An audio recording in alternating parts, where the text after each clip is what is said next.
Shivray 29 August पासून मनोज दादा जरांगे पाटील यांचे मुंबई येथील आझाद मैदानावर आमरण उपोषण चालू आहे आणि हे आमरण उपोषण चालू असताना लाखोच्या संख्येने मराठा सेवक मुंबईमध्ये दाखल झालेले, परंतु 2 दिवसात आपण परिस्थिती बघितली असेल तर मुंबईमध्ये जे मराठा सेवक गेलेले त्यांची जेवणाची अत्यंत व्यवस्था आपण बघितली तर व्यवस्था झालेली नाही आणि उपवाशी पोटी त्या ठिकाणी मराठा सेवक आंदोलन करत आहेत।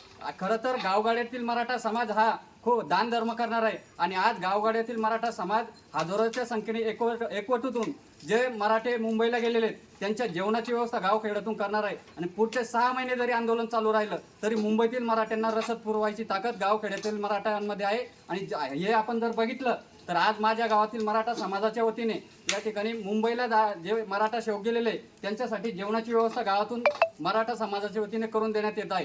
त्यामुळे कोणीही चिंता करण्याची गरज नाही। आंदोलन 6 महिने जरी चाललं तरी त्याची रसद पुरवायची ताकद मराठा समाजात आहे आणि मराठा समाज ते दाखवून देत आहे। आमच्या इकडनं आमच्या परिसरातनं आज जवळपास 10 क्विंटल भाकरी आणि ठेचा घेऊन आम्ही मुंबईकडे जाणार आहेत आणि पुढच्या 1 महिना पुरेल एवढ्या गावातनं आम्हाला फोन येत आहे की आम्ही व्यवस्था करतो, तुम्ही मुंबईपर्यंत रसद पुरवा, मुंबईत जेवणाची व्यवस्था आम्ही तयार करतो, तुम्ही फक्त पोहोचवण्याचं काम करा।